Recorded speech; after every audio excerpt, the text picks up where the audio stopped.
لا إله إلا هو الحي القيوم نزل عليك الكتاب بالحق مصدقا لما بين يديه وأنزل التوراة والإنجيل من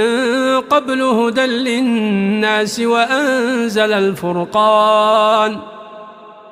إن الذين كفروا بآيات الله لهم عذاب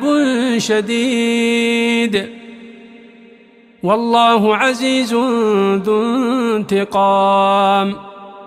إن الله لا يخفى عليه شيء في الأرض ولا في السماء هو الذي يصوركم في الأرحام كيف يشاء لا إله إلا هو العزيز الحكيم هو الذي